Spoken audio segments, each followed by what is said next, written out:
Welcome back, and thanks for joining us here again at Ben's Garage. Today, it's not really a how-to video or anything, but we are just tinkering around on the Renault Mascott.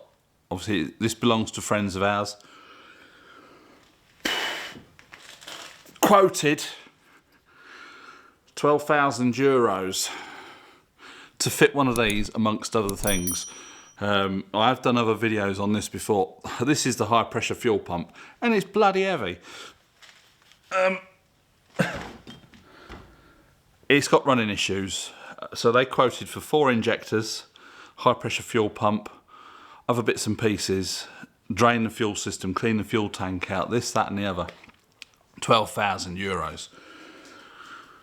We fitted 4 new injectors. I think he was getting them for about 200, just random, €250 each. Might have been a little bit more, might have been a little bit less. So that's €1,000. The fuel pump, I'm not sure how much that was, about 600, something like that. It's a recon pump. So we've done that. We've done the airflow meter. What else have we changed? We've changed the rail sensor, which was about €180 for a Bosch sensor. It was a Magneti Marelli.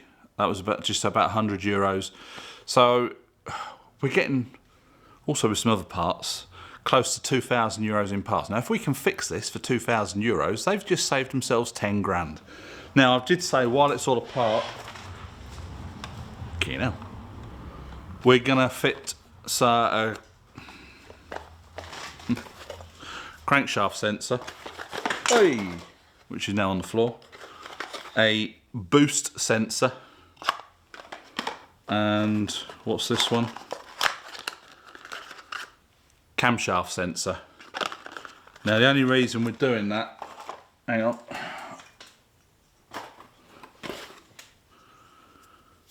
the only reason we're changing all of these now is because you'll see when we get out there what I've had to take apart to get to that fuel pump.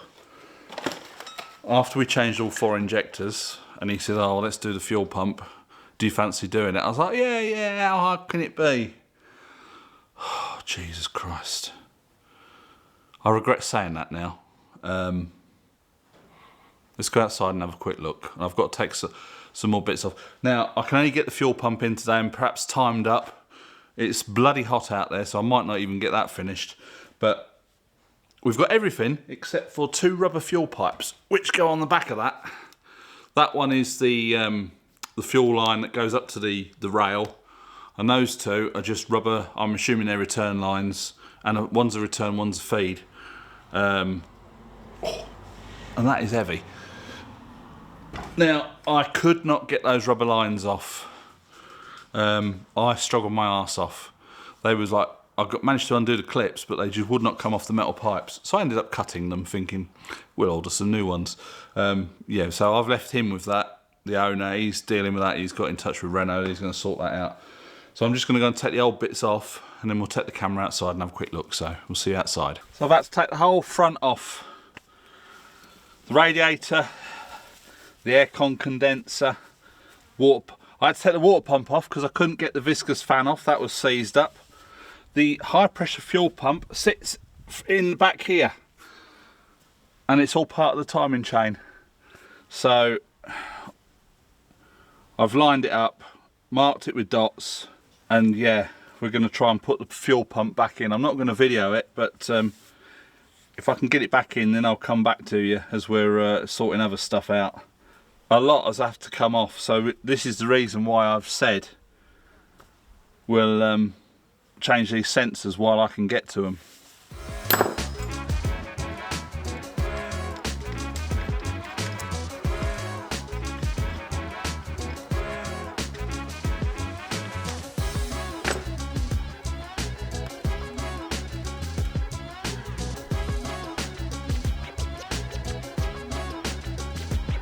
There's an O-ring in there. Yeah, the new one comes with an O-ring, so that can come out.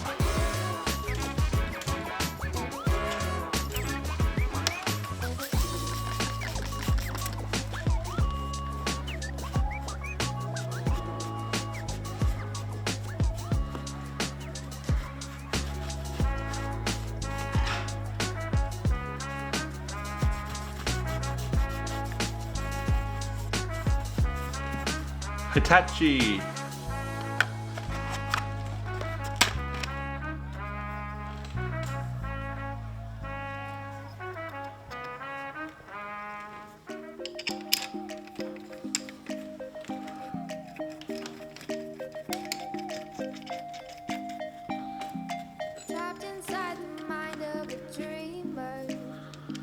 No idea what the torque setting should be.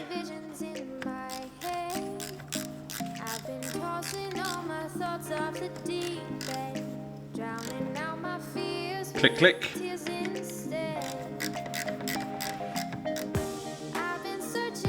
Click, click.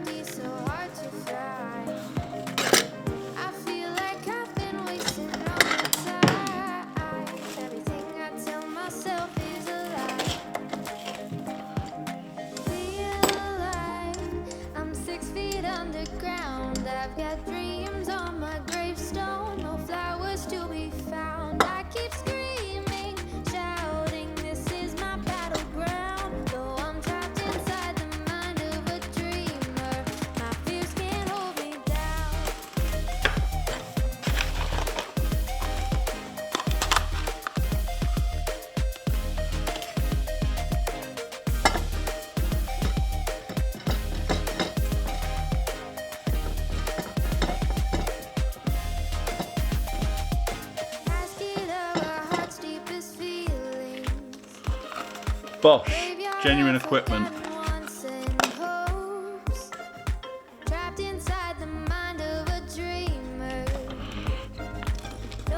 A little bit of silicone spray on that, just to. Perhaps I won't. Bit WD. Just to help the O-ring slide in. Like so.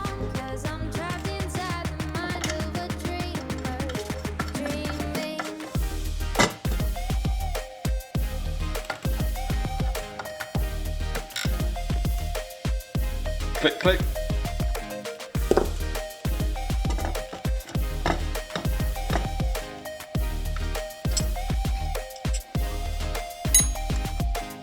Sometimes I compromise, sometimes I tell a lie, but it's only to myself.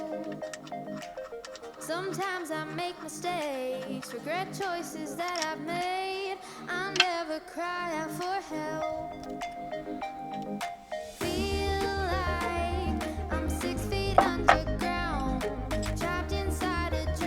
Exactly the same, except for that bracket's up the wrong way. So I don't think that will be fitting on here. Oh dear. It's always nice to work out on location, isn't it? It's quite hot today. It's not as hot as a couple of weeks ago. It was getting ridiculous. It was like 39, 40 degrees. Even hotter in the sun. The thermostat at the front of the house was 45. Anyway, I've got the new pump.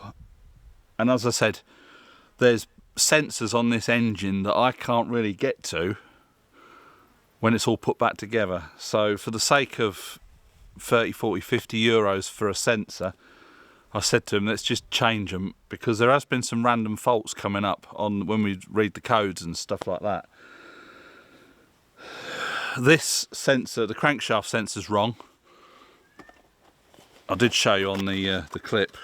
Exactly the same sensor, just that bracket's the wrong way round. I have found another part number which I've taken a picture of. You'll have to send that one back. The other two perfect. They're on. Job done. So yeah, why do I say yes to these jobs? Because we're helping out friends.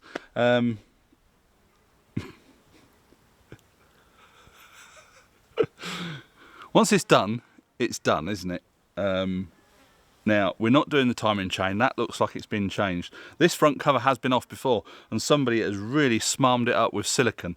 So when I clean that off, I'm going to have to be careful that it doesn't drop down in the bottom of the engine, because that'll just clog up oil ways, and we don't want to be putting a new engine in this.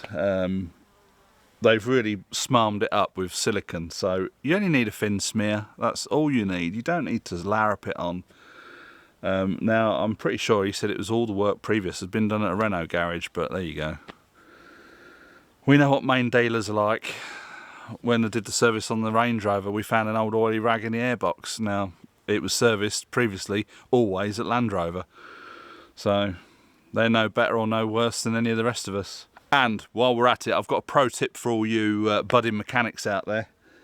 If you're working on somebody else's car, always look really, really busy, like you're doing something. That way, they think you know what you're talking about, even if you don't. Anyway, I'm going to go and get the fuel pump, and I'm going to offer it up. I'm not going to put it in if I can't reach those fuel pipes around the back. So I'm not going to film all that because the thing's bloody heavy. But yeah, I'll crack on with that now and see how far I get. I don't know, because if I can't get that, if I can't reach the fuel pipes easily, I might have to wait for them to turn up. So this isn't going to be a how-to video, it's just more of a vlog of stuff going on. So as you can see, the front of the engine is quite dismantled.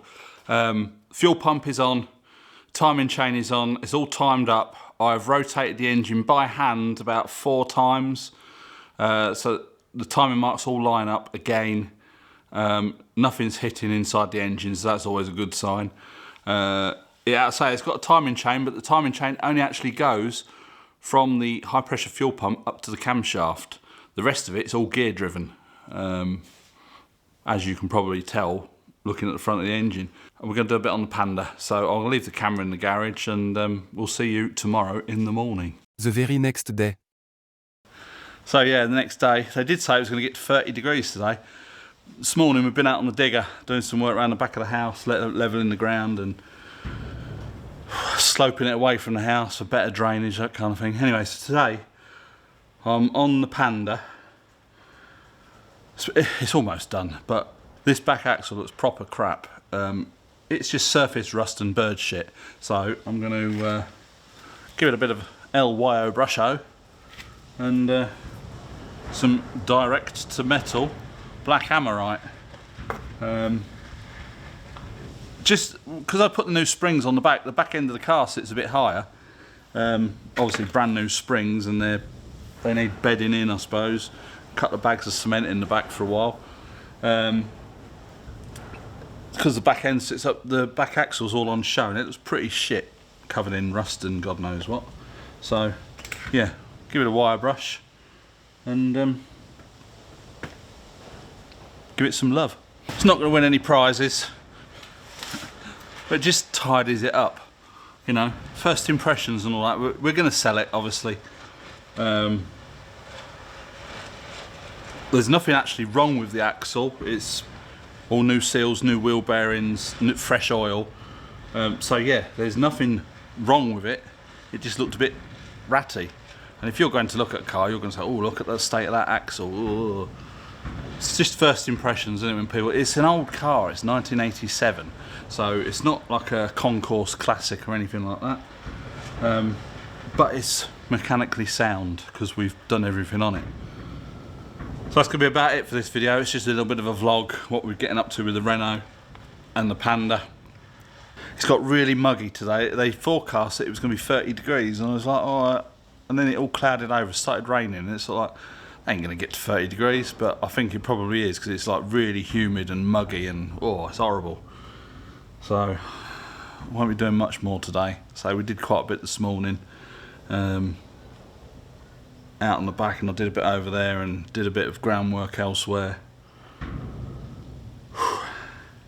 But yeah, it'd be nice to get this Panda done, get it CT'd and get it sold, and then we can get this garage sorted out. And then there's going to be another project coming in. I know don't know if the people that were watching when we was doing the ransom gang mower videos say, oh yeah, I'm really looking forward to you getting stuck into that. I looked at it today, Tina was trimming out the back and it's looking a bit of a sorry state. But yeah, I think that's going to be a full nut and bolt restore, so that should be interesting. Anyway, that's going to be it. I'll catch you in the next video. Bye for now.